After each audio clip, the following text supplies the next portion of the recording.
Welcome to World Teleport Association's webinar, Automating the Teleport, Insights and Lessons Learned.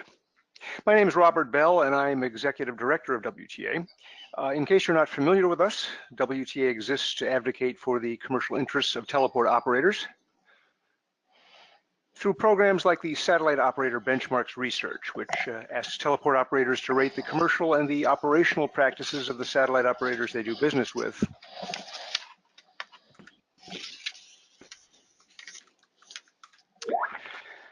It gives our industry a united voice when it comes to the challenging issues of vertical integration, fair competition within the supply chain.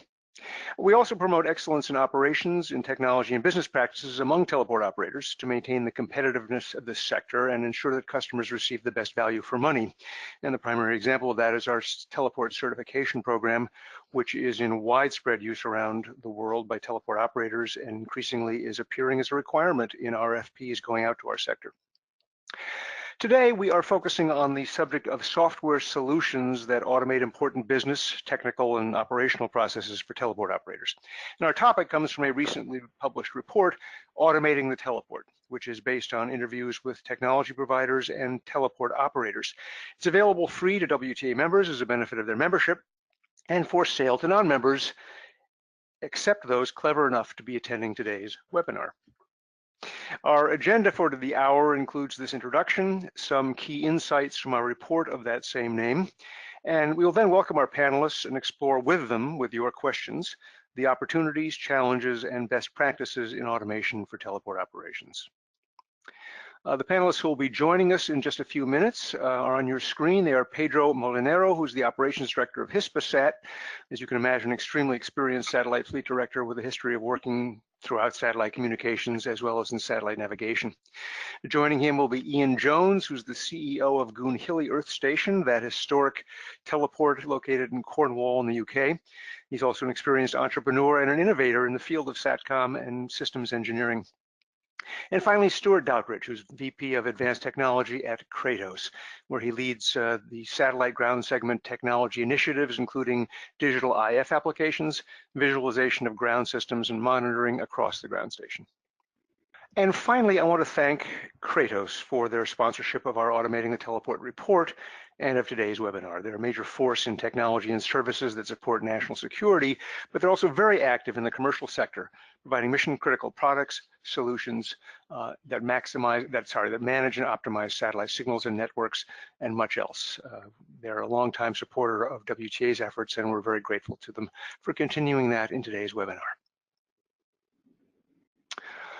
So, my introduction to our report and to our topic. On your screen, you see the good old days. While the rest of the telecommunications business has been automating at a very rapid pace since the deregulation of communications, the satellite industry for decades continued to do things the old-fashioned way. We pointed dishes manually, we connected things manually, we mounted tapes manually, and on it went. But the good old days, which were of course never that good, are very rapidly fading into the past, because as our networks become more complex, as the requirements that we're trying to meet for our customers become ever more challenging, automation has become absolutely necessary. In our report, we talked about 5 different areas in which teleport operators are effectively automating. One is, of course, in the basics of network management and control, which covers so much of their operation. Another is in IT service orchestration, where we step beyond running a set of control panels in our network operations center, and instead we deploy software and automated processes to increasingly take over those processes and only alert us when there are exceptions that need to be addressed. There is automation going into video, IP, and baseband quality assurance, and that's principally in the media sector, but it's of huge importance as the number of channels and the number of programs delivered escalates enormously.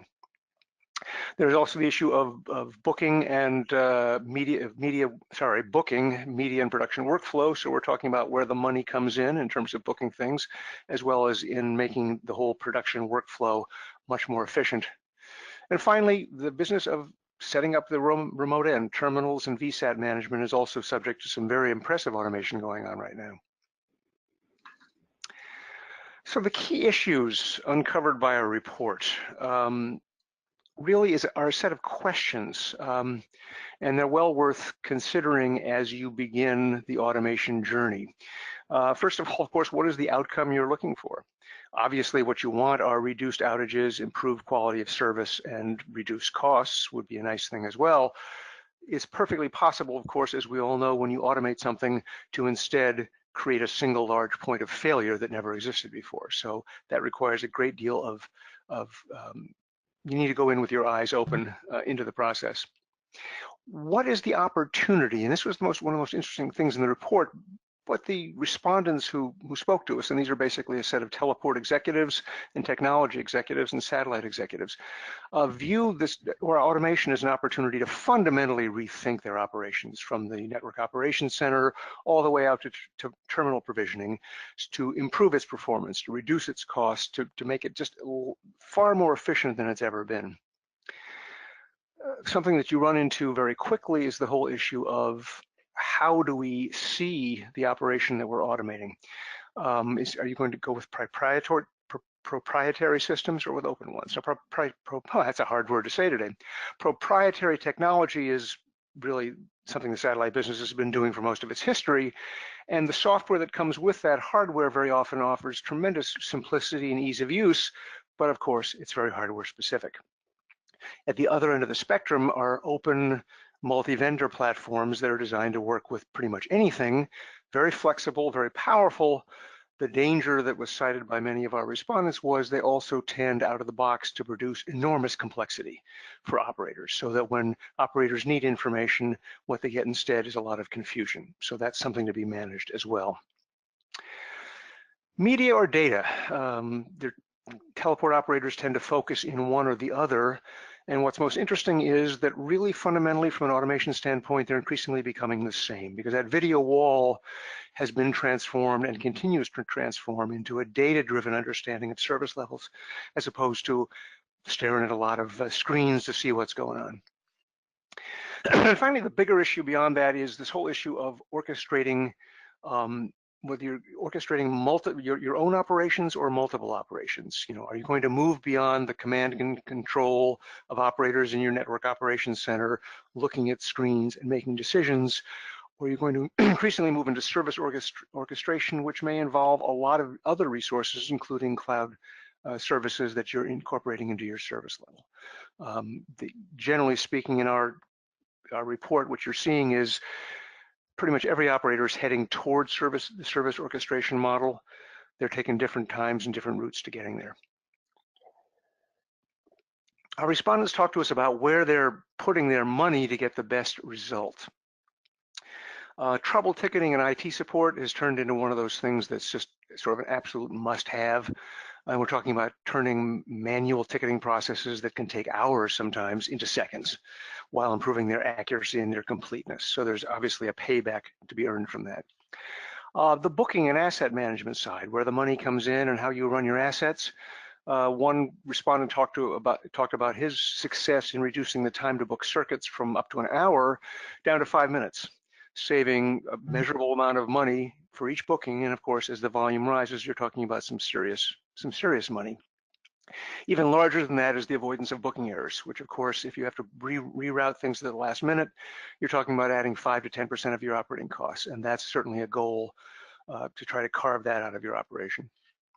Remote site installation and maintenance, another very, very productive area to invest in. If you automate the field processes, you integrate those increasingly into your provisioning systems, into your billing, you have the opportunity to drive your break-even point way down on a large network and create the opportunity to activate hundreds of terminals per day as opposed to a dozen or dozens. So big impacts if it's done properly. Perhaps the single biggest impact on operators is actually network management systems, the MNC systems. But the cautionary note there is it's really hard to quantify that. The outcomes you're going to get are better performance, are better mean time to restoration, which ultimately is quality of service for the customer, and your payback is customer retention and the opportunity to add additional business to that customer. But of course, that's hard to drop into a spreadsheet and prove. And finally, from this report, before we get into our very interesting discussion with our moderators, our respondents to the report shared some lessons they had learned, and of course, as with all good lessons, they had learned them the hard way. One was to be very, very intentional about identifying the desired outcomes. You need to thoroughly understand every process you're going to automate before you turn it into code, and then make a determination about whether it is actually worth it.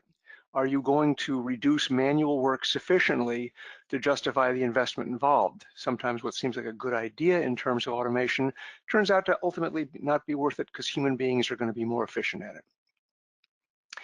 User-friendly interfaces. This is typically thought of as kind of a soft benefit. We all like our easy-to-use interfaces, but how important are they? Very important, according to our respondents, because it can spell the difference between an operator minimizing or actually generating new errors by making mistakes on that screen. Another piece of good advice is to carefully map the human interaction. Humans will always be in your loop, and very often, if you don't think about what actions that human being needs to take in response to something coming out of your automated system, what you're doing is creating a dead end point, a point where all of a sudden that process stops because the human being doesn't quite know what to do next or has to engage in something far more complicated than you anticipated in order to get the result. So the advice was basically think about these systems as assisting, not replacing the people. That's the best way to get into it and find out what the real value of it is. And lastly, and this was actually the thing that surprised me most, I think, in this report, was the importance of mapping the logic behind the software when you're getting ready to implement, because your network operators actually are going to need to know more, not less. They're going to need to understand what the software is doing and how it's making decisions, and not, because if they don't have that knowledge, they're not going to be able to fix problems as they occur. And it's software. The one thing we know is there will always be problems. So that's a very top level introduction to the content of that report. There's a great deal more valuable detail in there, so I do encourage you to grab hold of that from the handouts window here, as well as going to the World Teleport Association site, and you can access that report if you remember for free, or purchase it if you're not. So on to our panel. We have there's an excellent panel. Pedro Molinero, Ian Jones, and Stuart Doutridge are going to be joining us, and I've got a set of questions for them. As we reach the end of that, I'll be turning to the questions that you send in, so please do use that questions panel as things occur to you. Shoot them over to me, and we'll include you in the discussion. So welcome, Pedro, welcome, Ian, welcome, Stuart. Hi to everybody. Good morning. I'm going to help out the audience a little bit by identifying you as you started here. So in our first question, and I'm getting some feedback, so there you go, thank you very much. In the hybrid satellite fiber operations that teleports fundamentally are, what, in your experience, is the biggest opportunity for automation to improve the quality, to reduce the costs, enable new revenues? And when you're talking about that, if you could give us some specific examples of the implementation and the result, that would be very, very helpful. Pedro, I'm going to call on you first to talk to us about that. Okay, well, fiber is well known by the ground infrastructure on teleports. Well, in the current infrastructure of teleports, really, fiber optics, even that fiber, is already used, well, typically as a replacement for typical IF coaxial cables in L-band and lower frequencies to improve distances, but also protection against RFIs. Okay, well, this is a typical role for the ground infrastructure, but one of the possible applications in which you can obtain advantages of cooperation of hybrid between satellite and fiber is the conversion of RF into IP, RF signals into IP protocols that can be transmitted through terrestrial networks. Then an example of that is that you can concentrate all the baseband equipment corresponding to a certain platform, to a certain hub, in a central site, and then you will operate remotely the head stations from your NOC with several advantages, typically in terms of maintenance, in terms of much more flexibility and reducing maintenance costs. This is a potential use of cooperation in between the satellites and the fibers. Well, typically there is always a discussion in terms of latency. Latency of communications is is an important element, and today in certain networks, like the case, for instance, for 5G, which it is intended to obtain latencies on the order of few milliseconds. This can be important for certain applications, but still some in which this is not a problem. However, many others in which latency is not important. Well, maybe this indicates that there is a wide range of cooperation possibilities between fiber and terrestrial networks and satellites, either in low orbit or geostationary satellite. The cooperation between FICs, coaxial or fiber, and satellite networks is not a new fact. Has been around for a long time. Today, the FICs network based on fiber optics now intend to increase the bandwidth in 1 or 2 order of magnitudes, and even pursuing that the whole population takes benefit from it. There will be always place for the satellites in which, for instance, the rural areas or low density population regions where the 5G infrastructure will not be technically or economically feasible or viable. And the use of satellites is in some extent essential and maybe the unique solution affordable for the final user, for the client. Okay. Then, in what respect, specifically the case of Hispasat, there has been a recent change in the shareholder of our company, and becomes one of the main shareholders, one TSO. A TSO is an operator of the high voltage power grid that distributes the energy between the power plants and the third-party electrical substation. Currently, this company that becomes the first and the main shareholder of Hispasat has more than 50,000 kilometers of dark fiber, which could be a great complement to satellite networks. Currently, today, the electrical cables of the high voltage towers have inner optical fibers, in some cases and certain routes of the power grid carry more than 256 pairs of fibers, which are really capable of handling several terabytes of bandwidth.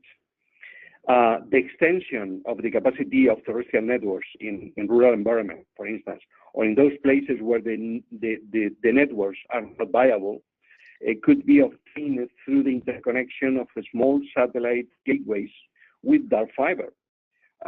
Maybe providing connection capabilities to internet and very high bandwidth and in small areas. Then, as an initial conclusion, maybe the cooperation between fiber optics and satellite could be beneficially and mutually beneficially for both.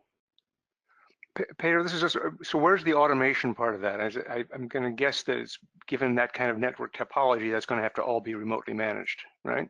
Well, on this particular case, the automation on this case is then you have the opportunity from your monitoring and control systems to manage both fibers and satellites at the same time, using the monitoring capabilities attached to each of the networks. Then on this particular case you may have using the monitoring and control capabilities, not a unique network, but a complementary network that can be managed from a central site. Then the automation on this particular case is really related with the monitoring and control. No, I'm going to guess that would be the only way you could manage such an extensive network.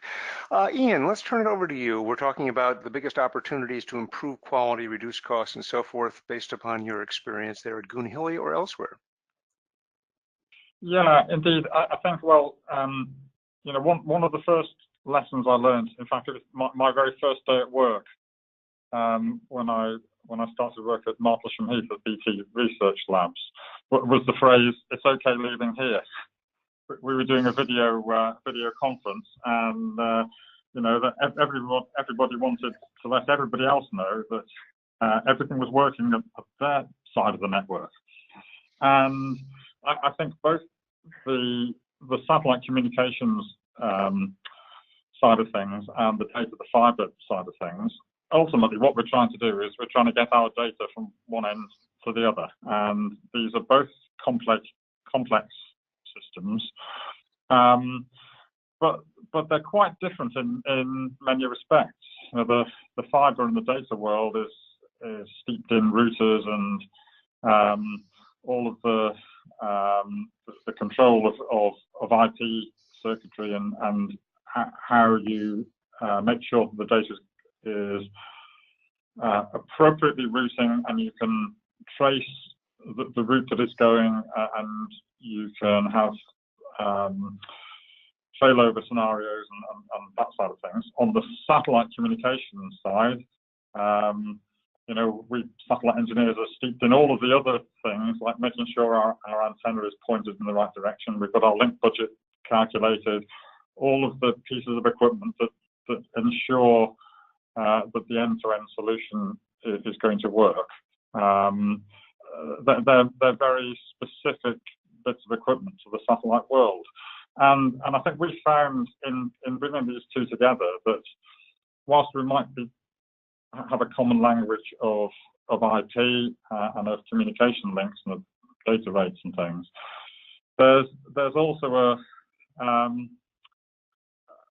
sort of a language barrier between the two worlds. And you talk to somebody from the data center world or from the IP terrestrial world, they almost speak a completely different set of jargon from people from the satellite world, and we certainly have lots of acronyms that are different. So that's a challenge. How do you bring that together in a common monitoring system that can see the end-to-end solution? And I think the other part of that then is when you do end up with a fault in the system, how do you trace that fault? How do you work out where it is, and what are your mitigation strategies? So where is the state of the art at the moment? I don't know that I'm qualified to say that, but certainly, you know, where we are is that we have different monitoring systems for the different types, you know, for those two different types of service, and we have to be conversant in both. And actually bringing those two together in a meaningful way is really important. I would say it still is very reliant on having engineers who understand those systems to be able to interpret and to be able to troubleshoot when the automation systems flag that there's a fault. Well, I can't imagine a better introduction for Stuart, because his company does those sorts of things. Stuart, you want to tackle that? The fiber and satellite divide, how to cross it, and what are some of the opportunities that we can get to improve our operations? Sure. So in looking at the question, I think I agree with Ian and Pedro with a lot of what they said. The three areas I thought of when I first heard the question was, first one is provisioning, which I think you covered in your slide. You had an example of someone who was able to take their provisioning time down from an hour to 5 minutes. It wasn't that long ago that provisioning a hybrid network service between fiber and satellite used to take weeks or months. Now we have people down at hours, and now taking that to 5 minutes. And there's huge value in that. I think another one that hasn't been mentioned, but I think is critically important, is that automation gives you is the ability to scale. In the report, you had a great quote that ended with, if you're a teleport, don't plan on doubling the number of terminals and the capacity you manage, plan on seeing it increase tenfold. And with the amount of bandwidth going up in orbit, the dropping in cost of the bandwidth, I think that's a true statement. We've seen that happen in the broadcast industry already. And so the only way to be able to scale at those levels is through automation. And because you just can't afford to manually, add staff to handle that type of operations. The other one I'll mention is basically ease of orchestration. I think this is where Ian was mentioning that when you have a hybrid network, getting the two systems, if you can put in the right type of automation and the right type of management that allows orchestration to work across the two networks so that they talk a common language and you can coordinate their management, that's huge, because the future of satellite is not satellite, it's telecommunications. It's being part of the bigger network with other, and therefore integration with other types of transport. And so that common language or uncommon language, satellite language we have, or issues that we have with the language barriers between the type of networks and systems and technologies, we have to be able to bridge that. Well, indeed, and I think it's one of the most profound things that's approaching us, the satellite industry, for all its being global and for all the capital investment, and it really has never operated at scale. And I think we have some very exciting times ahead of us, as you indicated. Just wanted to get a little detailed here. I mean, when you're looking at systems like this, you're going to do a cost-benefit analysis, obviously. So if you could each talk just briefly about what are the factors that you have to consider, and when, what is it that tips the balance and says, okay, we're going to go ahead and put in software to run this system as opposed to trying to run it manually. So Stuart, why don't you tackle that first? Sure. So I guess there's two ways we see that this decision gets made. Either the traditional way where you do an ROI calculation and you realize that it's a great use of cash, you'll get a good return on investment. But the other reason people make these type of investments is pretty much because they have to. And I think in our industry we're seeing both things happening. I think with the amount of, as I mentioned before, bandwidth going in orbit and the amount of growth in the number of services you're going to have to manage, but the decreasing amount of revenue you get per service, I think automation of operations is becoming a must. And so it's less about the ROI and it's more about being able to be competitive in the as the environment and as our industry changes and evolves because of the growth in capacity going into orbit and the reduction in cost of that capacity. So I think those are big factors right now in driving that.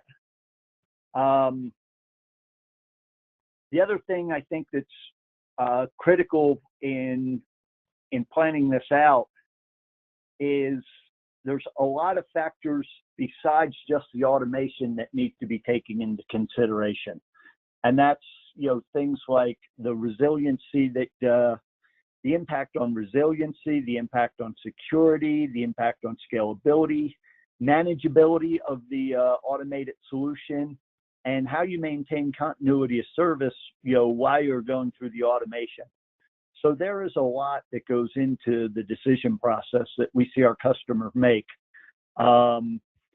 It's not an easy process or an easy decision always. Well, indeed. In fact, nobody would, if we could avoid it, we would. But as you say, the flip side of this marvelous increase in scale that we're going to be seeing is that we're going to get paid a lot less for each unit, and that's how telecommunications works. Ian, in terms of your own cost benefit thinking, what are the factors you consider? And I'm just curious if you have any reflections on what Stuart shared with us. I think Stuart hit the nail right on the head. It's a combination of necessity. On the one hand, I think customers expect, in terms of your ability to provide them with an SLA and to back that up with things that can preempt issues coming up. It becomes a necessity to have automated systems in place, and absolutely in terms of looking at provisioning future scale, and if you have any ambition as a business to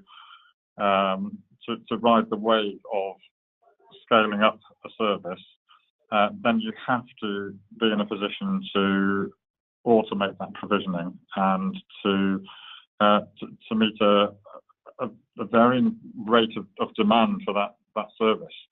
So it's absolutely vital. And I think the other thing, it's interesting from Dune Hilly's point of view. You mentioned in the introduction that Dune Hilly is a historic teleport, probably one of the original teleports. But we as a company are a new operator of Dune Hilly. And so many of those systems that perhaps have been built up over the last few decades, we've started again from scratch. And so we've been in that sort of lucky position in terms of our investment into the teleport to look at what's coming up in the future. And we're looking at constellations of low orbiting satellites. We're looking at Internet of Things, and we're looking at how it's going to be taken even one stage further into services and applications around machine learning and AI. And so really taking those sorts of services and building them into the automation systems that we're putting in place is a real key issue for us. Absolutely. I'm glad you opened up that whole issue of machine learning and so forth. It's going to be enormous. It's really going to be the future of this. Pedro, so you got to hear the comments of your colleagues on here. What are the factors that you consider, and where is this going to be taking us in the future? Okay, well, in terms automation, as has been said, is always a decision. Maybe needs to be a must in the world we are at that moment. But at least we are considering 4 factors on this way. In one side, in terms of efficiency, it means all the things related with costs, derived from the processes, maybe must be substantially reduced, either as a direct operating cost or indirect cost. But we have to consider in this equation of not only the service provider, not only the satellite operator, but also the users. This is one side. The other that has been also commented, I think, is the safety in the operations. Well, operational errors and human errors are really costly in terms of credibility in one side, but also in the economical figures.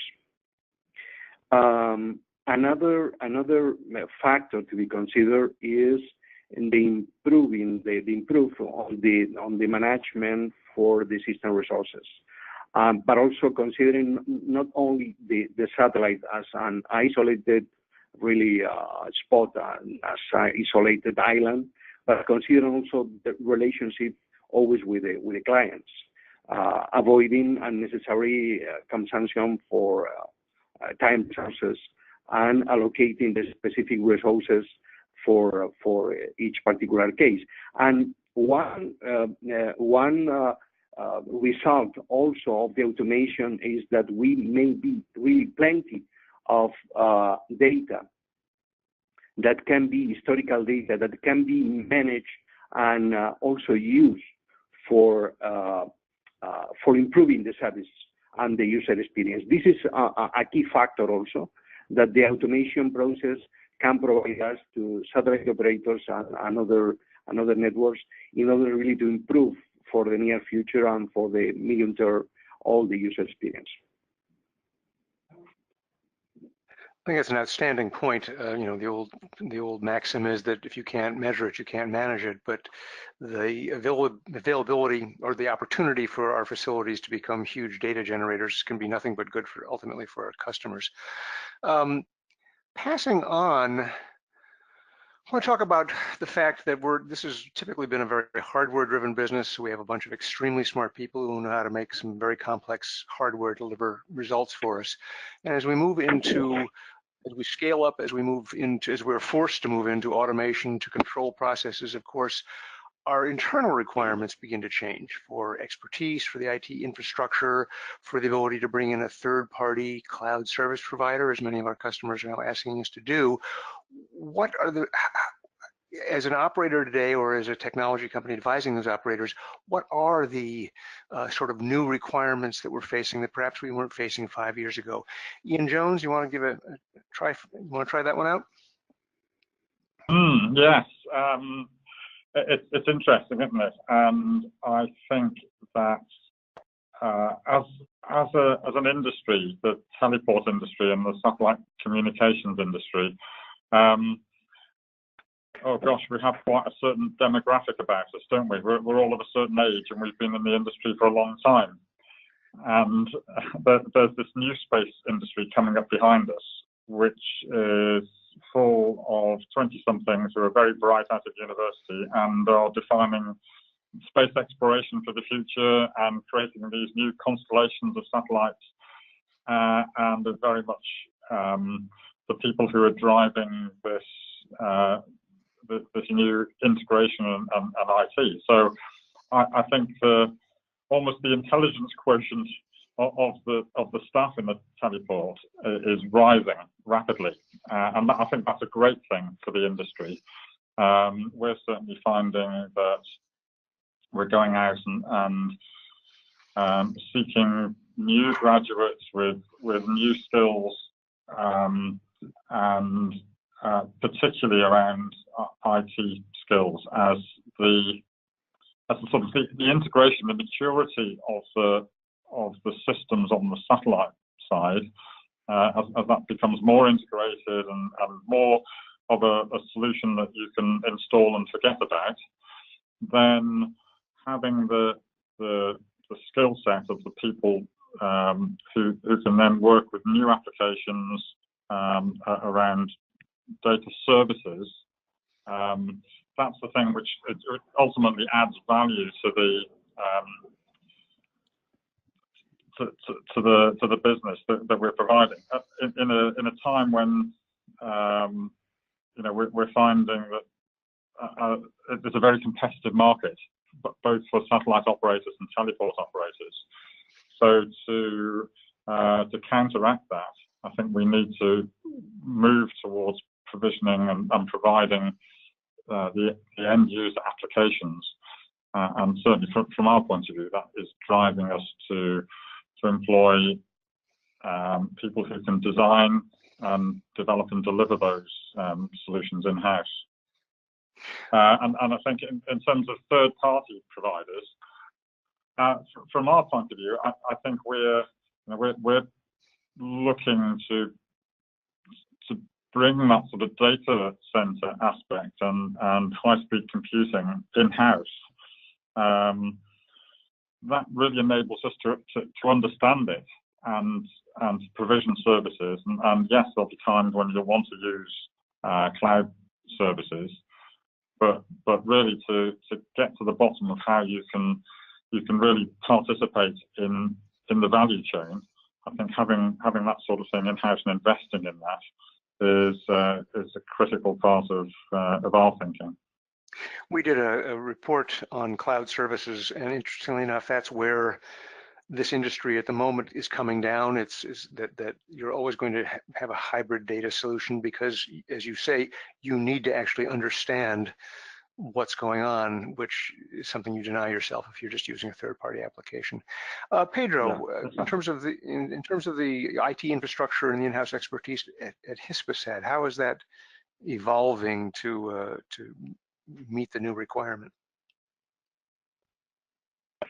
Well, in our specific case, we started really as a satellite operator, mainly dealing with space capacity only, and then we are moving right now to manage services. Then, as you mentioned before, we are much more close at that moment to the mix of software, to mix of all the terrestrial protocols, but also the REF elements. Today, and it's always a reflection on that. Today, satellite is a matter of a REF, and for sure there are technologies that should be always dependent on frequency in terms of different technologies that cannot be substituted by other elements. But there are several of them that can be virtualized to some extent, and on this particular case, several opportunities appears for third-party providers that can provide you with several services without entering into really costly investment and giving you much more flexibility. Then on this particular case, my reflection is that we have been really forced to move from the RF world really to the RF plus IP world. And in some cases, it's difficult to find people who is able in both sides. But then, for the near future, then we have three worlds in general terms. One of them is the RF, the second is maybe IP and other protocols, but the third, in general terms, is always software. Then software should be, I would say, the real element that we have to face in the near future. And this starts not only for the automation in relationship with the teleports, but with all the infrastructure that is used by the satellites. Then maybe we need also in the near future to have people well trained in the three areas. And this is tough. It's very tough. I can remember one teleport CEO telling me that his experience was that you could train an IP engineer to understand enough about RF to be useful, but trying to train an RF engineer to understand IP, said it was a real heavy lift. Stuart, your observations on this in terms of IT. I mean, you obviously have to do major implementations for customers. So what are the IT infrastructure and internal skill sets they need to be successful? So yeah, yeah, sorry about that. Yeah, that's all right. I appreciate your being on mute. You just have to always remember to turn it off. Go ahead. That's right. Yeah, so as the industry, as you mentioned before, the industry is moving from hardware to firmware to software, and then from software to cloud-enabled software, or basically virtualization. And Pedro mentioned earlier in the webinar about using digital IF to consolidate assets, which basically effectively moves your digital domain all the way out to the amplifiers in your teleport. So all this is actually, I agree with what both Pedro and Ian said about how this is really changing the skill sets that you need in your operations staff. And because it's in a lot of ways, it's much more of an IT-based infrastructure now, almost all the way out to your antennas. And so that brings a lot of advantages and capabilities, but it is a very different skill set that you have to bring on. Since those two covered that so well, I'll just mention one other aspect to that, and that is that not only does it impact the skill sets you need, but it also changes a lot about your security posture. Because it used to be when you had specialized hardware systems and everything was more specialized and isolated, it was easy to air gap your systems and use that as your primary security method. But as everything's moving more and more to software and taking advantage of virtualization and integrating more tightly with your IT and other infrastructure, it really changes how you have to look at security for your network. You mentioned, I think, Ian, but someone mentioned about using third-party cloud providers and what role they play. And I think they absolutely play a role because they're not right for every application, but the one thing that they provide that the industry need is the capability to scale very quickly up and down your infrastructure at a moment's notice. And if you have the right people and the right skill set to take advantage of that, that's a great capability to have. Agreed. Yeah, in our cloud services report that came up over and over again, particularly when you're trying something new. You can start small, you can test, you can prove it, and then if it's going to work, you can scale, very, very quickly. Very powerful. Thank you for that. I'm actually going to turn to an audience question we received, which I thought was an interesting one. We're talking about automation. We're talking about how do you make sure you're running a really successful, extremely complex operation. And the question that was thrown at us was, do those goals change, or can we still meet those goals if we're talking about LEO constellations becoming successful in the next several years?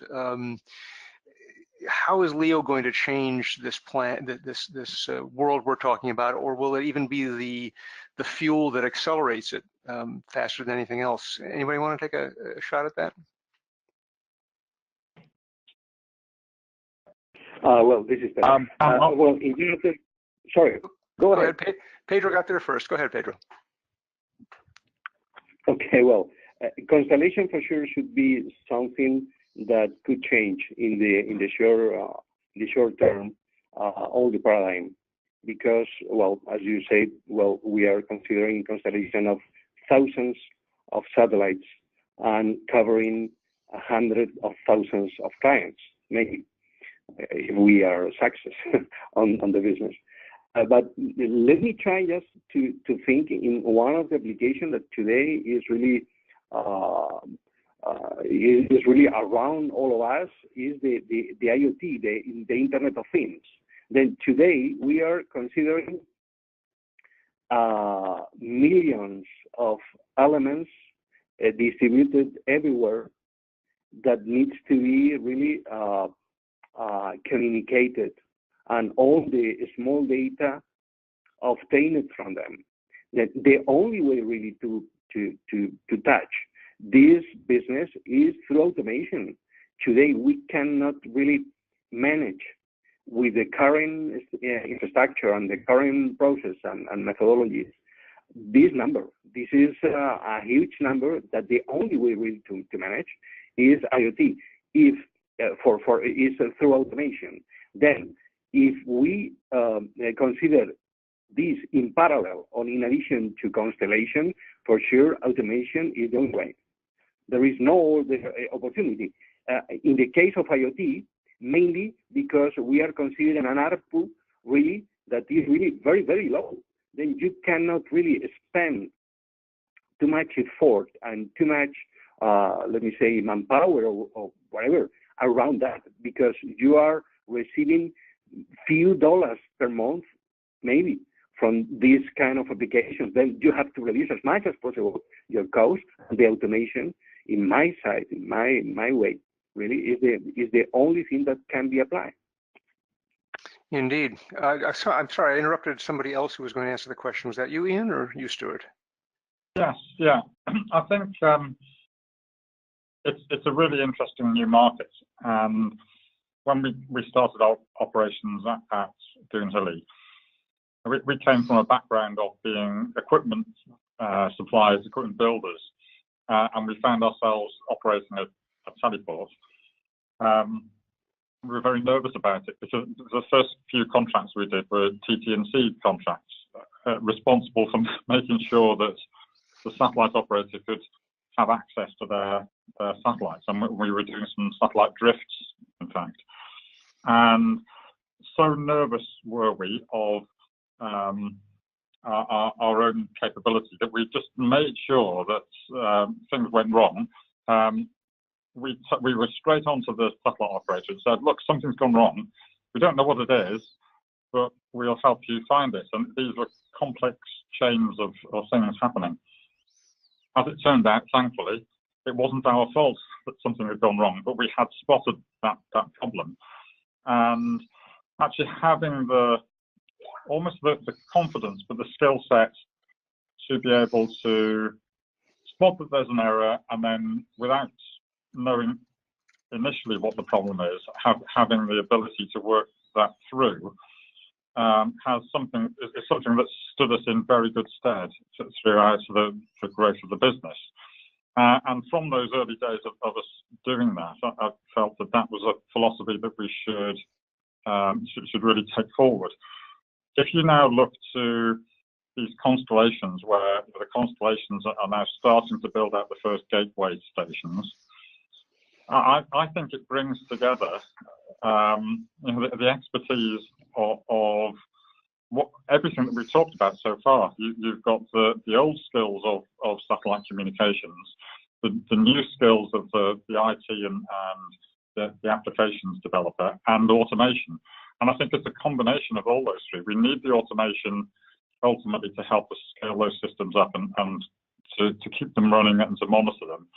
But I still think we need those traditional SATCOM skills and the new IT skills to be able to troubleshoot what are going to become these key internet gateways for the future. And they're going to be the key data gateways.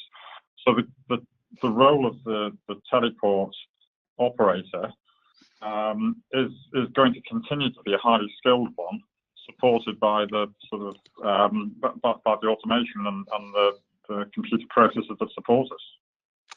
Well, a member of our board of directors, Jay Bloom at OneWeb Satellites, will be very happy to hear you say that that's going to be the continued role of the teleport, because he's a great believer in that. And he's also out searching for a lot of places to put antennas. We're running a little low on time, so I want to just ask the three of you to respond to this question. And that'll have to be our last one for this particular session, but this is, we all know the phrase garbage in, garbage out. So the questions, just a couple of lessons learned from each of you through the process, through automating a process about, boy, the dangers to avoid or the success strategy that will ultimately make it pay off. Stuart, could you start us out? Sure. With starting any automation process, the first thing you got to do is really figure out and really understand what it is you want to achieve in the automation process. Are you trying to improve efficiency? Are you trying to reduce outage times? Are you trying to, reduce the number of outages? Or, there's a lot of, you got to really think through and plan exactly what the goal is and what the outcome you want. Then, surprisingly, one of the challenges that we've seen that can be a real challenge is actually getting a very good understanding of your configuration control, because a lot of systems are still manually manage their configuration, and their configuration management is done on spreadsheets. And what happens is that data gets stale very quickly, as the manual processes don't always keep up with the needs of the operations environment. And so we've seen a lot of challenges in that area, that part of the process taking way longer than you would expect. Beyond that, another big area that we've seen be a challenge is when you start integrating data across systems, getting those systems to talk the same language. Things as simple as what they call the satellite, whether they use the NORAD name for the satellite, or whether they use what the operator has named the satellite, or whatever. Such, different systems can often just have very basic different naming conventions for the same things.